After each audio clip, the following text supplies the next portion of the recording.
Uno. Hola, ¿qué tal? Muy buenos días.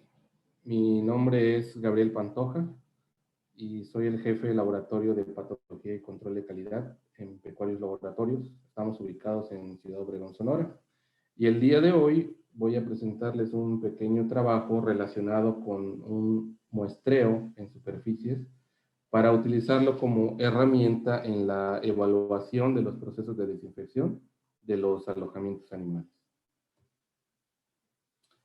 Es importante recordar que la prevención y el control son objetivos complementarios de la bioseguridad. Por tanto, es necesario conocer y diferenciar a los componentes que participan en la perpetuación de la contaminación de los alojamientos animales. En este sentido, tenemos a la cadena epidemiológica, donde es necesario conocer las vulnerabilidades de los agentes infecciosos, así como la estratificación de la susceptibilidad de los diferentes hospedadores que mantienen la interacción y la dinámica de la transmisión de las enfermedades, y al mismo tiempo el ambiente macro y micro que condiciona la interacción entre los dos primeros. En el caso de las entradas probables de agentes infecciosos a poblaciones susceptibles, y también tenemos la diseminación contabilizada por la frecuencia de contactos entre animales susceptibles y portadores. Enseguida también tenemos las fuentes directas de contaminación dadas por elementos biológicos y las fuentes indirectas dadas por elementos mecánicos. Y finalmente tenemos a la latencia, que es el tiempo de permanencia en tejidos, así como la sobrevivencia de los agentes infecciosos fuera del hospedador animal. Por tanto, los objetivos específicos de la limpieza van encaminados a remover materia orgánica de superficies y equipos. Al mismo tiempo, también reducir la viabilidad de microbios con productos químicos es un objetivo de la desinfección. En tanto, tenemos que el efecto aditivo de la limpieza y de la desinfección es la que condiciona el objetivo de los procesos de limpieza y desinfección en instalaciones y equipos, prácticamente encausado a eliminar la cantidad de patógenos viables por debajo de las dosis infectantes, reduciendo lo que en su momento llamamos riesgo, que no es más que el reflejo de la frecuencia de exposición y la probabilidad de transmisión de agentes infecciosos hacia animales susceptibles, mediante la acción de detergentes y desinfectantes sobre superficies y equipos. Esta es una parte muy importante de entender cómo la desinfección ocurre e interacciona con la reducción de riesgos en instalaciones contaminadas.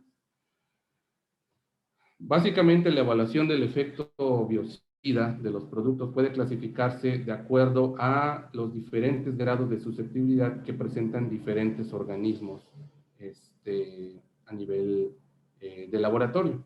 Empezamos por el lado de los priones, que se consideran los organismos más resistentes, y nos vamos encaminando hacia una mayor susceptibilidad hasta acabar con los micoplasmas, cuya característica de ausencia de pared celular los hacen más susceptibles a la acción de desinfectantes y detergentes. Por tanto, existen algunos métodos de evaluación, cada uno de los cuales mide características diferentes y emite resultados diferentes que pueden ser complementarios pero no comparables entre sí. Tenemos, por ejemplo, la inspección visual, la reducción logarítmica, las pruebas de monitoreo con marcadores, los conteos con superficies de contacto RODAC y los conteos con indicadores microbiológicos viables. ¿Qué son los indicadores microbiológicos viables? Prácticamente nos ayudan a entender que la ecología de la contaminación ambiental está dada por todos estos elementos, entre los animales, el aire, el personal, el alimento y el agua, así como la fauna y flora invasiva. Es importante entender que existe cierta dificultad para recuperar organismos patógenos directamente de superficies contaminadas. Por tanto, se adopta el uso de estos indicadores como reflejo de la presencia de esos patógenos en las superficies contaminadas. Por tanto, las características de los organismos indicadores es que sean saprófitos de la flora intestinal y de la materia orgánica, sean viables y resistentes en el medio ambiente. También que sean en mayor frecuencia y en mayor concentración presentes en unidad de superficie y al mismo tiempo sean fáciles de recuperar por medios de pruebas de laboratorio. Algunos ejemplos de los indicadores microbiológicos viables están los estafilococos, los coliformes totales y coliformes fecales, los mesófilos aerobios, los enterococos fecales, algunos mohos como hongos y los pseudomonadales, perdón. Básicamente, el muestreo de superficies en áreas predefinidas está basada en la utilización de los métodos que se utilizan para cuantificar la variación de los tamaños de sedimentos en los caudales de ríos. Este es un gravelómetro que se utiliza para medir el tamaño de las rocas o sedimentos que están presentes en los caudales de río.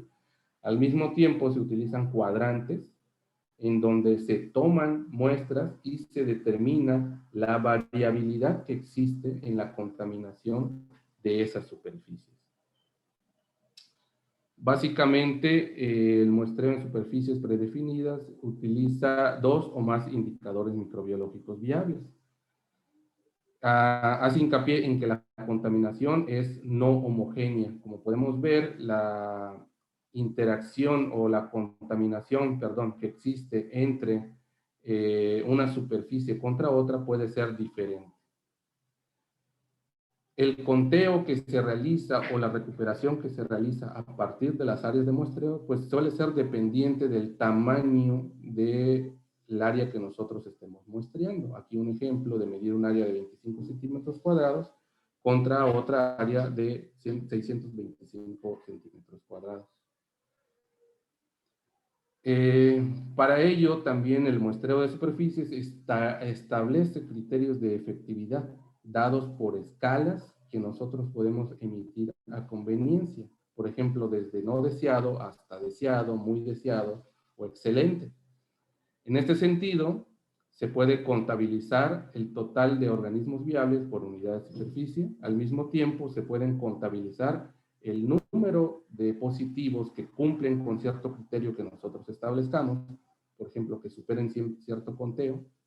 Al mismo tiempo, evaluar los límites máximos permisibles de aceptación y también cuantificar los índices de recuperación, que no son más reflejos que comparar un evento precedente con un continuo después de la desinfección, antes y después de la desinfección. Básicamente, el operario designa las áreas de interés, ya sea piso, pared, techo. En este caso, se designa que estas áreas sean predefinidas antes del inicio del muestreo. Y por lo general, dentro de cada área se muestrean alrededor de 3 o más áreas para comparar entre diferentes áreas de interés. El tamaño de muestra que se calcula está prácticamente dado por la distribución logarítmica normal que se presenta en las superficies contaminadas. Un ejemplo de lo que estoy tratando de explicar es que en esta imagen podemos ver que la contaminación, por ejemplo, del piso, con estos marcadores fluorescentes mostrados por luz ultravioleta, no son homogéneos, ¿sí? Entonces nosotros podemos muestrear ciertos tamaños de área en donde cuantifiquemos mayor cantidad, mientras que en otros cuantifiquemos nula o una menor cantidad de organismos viables. Por tanto, el objetivo del presente trabajo fue proponer un procedimiento y así como criterios técnicos para justificar las acciones dirigidas a la mejora continua de la limpieza y desinfección en instalaciones. Estas son las instalaciones de experimentación animal que utilizamos en pecuarios para hacer pruebas de desafío contra diferentes agentes patógenos, tanto en cerdos como en aves. Entre los materiales y métodos tenemos nuestras áreas predefinidas, fueron áreas de 1 metro, marcadas, y dentro de cada área se tomaron marcos de muestreo de 25 centímetros cuadrados. Los indicadores de interés fueron los estafilococos, coliformes y mohos. La técnica que se realizó para su recuperación fue por la de recuento en dilución seriada.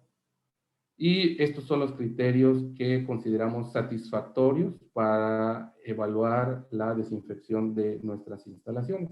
El conteo total, límites de estafilococos menores al 80%, límites de coliformes totales menores al 90% y límites de hongos menores al 95%. En el caso de los estafilococos, el conteo máximo permitido fue de 500 unidades formadoras por cada 25 centímetros cuadrados. En el caso de coli fueron menos de 100 y en el caso de mohos, fueron menos de 100. Y el índice se estableció mediante la comparación de antes de la desinfección y después de la desinfección como porcentaje. La limpieza de la instalación se realizó manualmente utilizando un detergente líquido comercial y al mismo tiempo se utilizó un producto comercial en base a glutaraldehído y cuaternario de amonio de 4ª generación, empleado por termonebulización y en otro experimento por aspersión. Para comparar y analizar estos datos numéricamente, se comparó con la prueba de rangos de Wilcoxon mediante el programa SPSS. El tamaño de muestra determinado consistió en 65 marcos de muestreo, y estos son los elementos que se consideraron para su cálculo, desde la distribución máxima o esperada de organismos por unidad de superficie, la concentración mínima y la concentración media esperada en esas superficies.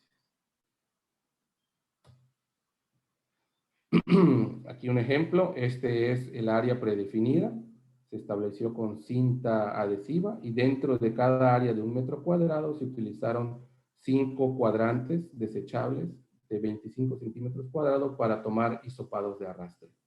Posteriormente se hizo la cuantificación y aquí unos ejemplos de cuando se realizó la limpieza y la desinfección por aspersión y la desinfección por termonebulización. En los resultados observamos que ocurre una disminución entre la carga de microorganismos viables antes de la desinfección y después de la desinfección. El índice nos indica una reducción del 84%.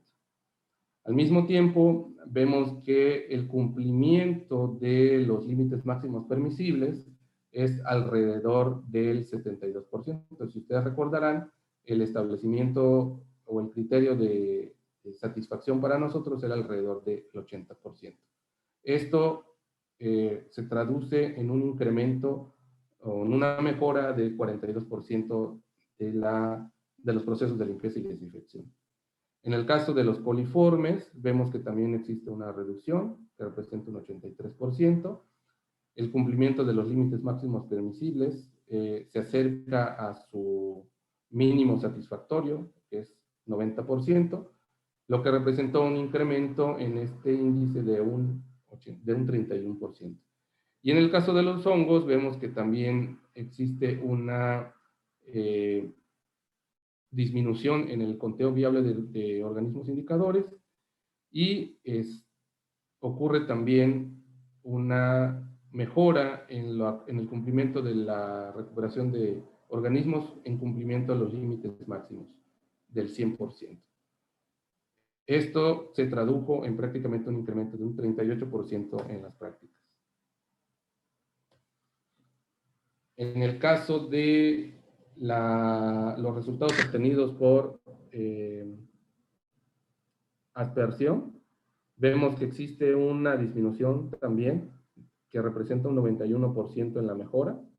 En el caso de los límites máximos previsibles de estafilococos, vemos que existe un incremento del 400% en la mejora, con cumplimiento de los límites máximos permisibles, que era del 80%. En el caso de los poliformes, vemos que también existe una disminución del 98% y un cumplimiento del 90% que satisface el criterio establecido. Esto representó un incremento en la mejora del 136%. Y en el caso de los hongos, vemos que también existe una disminución del 99% y al mismo tiempo vemos que el cumplimiento de los criterios de límites máximos es del 98%, que supera el 95% mínimo establecido, lo que representó una mejora del 48%. En conclusión, este sistema pues, resulta satisfactorio para establecer criterios de evaluación y mejora continua de los procesos de limpieza y desinfección. Al mismo tiempo, es de utilidad que estos criterios de efectividad nos ayudan a conocer en dónde debemos de trabajar para reducir el conteo de indicadores microbiológicos viables y al mismo tiempo apegarnos a los criterios de los límites máximos que nosotros establezcamos para cada indicador microbiológico. Básicamente el tamaño de muestra que nosotros calculamos de 65 se puede ajustar ya sea por el área o el tamaño del marco de muestreo que utilizamos. Podemos pasar de 25 centímetros cuadrados a 625 centímetros cuadrados o 100 centímetros cuadrados. Y también el número de áreas que nosotros muestreamos dentro de cada marco de muestreo. Podemos pasar de 3 como mínimo a 4 o incluso 10 o más por metro cuadrado. Y en el caso de la superficie, es importante también delimitar que existen diferencias entre las cargas de indicadores microbiológicos que están presentes en piso, en pared y en techo. Nosotros observamos que la mayor carga ocurre en piso, a diferencia, seguido de pared y de techo. ¿Sí? Entonces, al final, los procesos de limpieza y desinfección deben considerar la totalidad de las superficies presentes en un alojamiento para que sean correctamente evaluados. Esta técnica nos ayuda a estandarizar prácticas de limpieza y desinfección en los alojamientos. De esta manera se pueden establecer auditorías en donde se establezcan criterios básicos de mejora para un mejor resultado en las prácticas de limpieza y desinfección y al mismo tiempo también poder hacer comparaciones entre la aplicación de diferentes productos comerciales. Por mi parte es todo. Agradezco su atención y quedo de ustedes para cualquier comentario o duda al respecto. Gracias.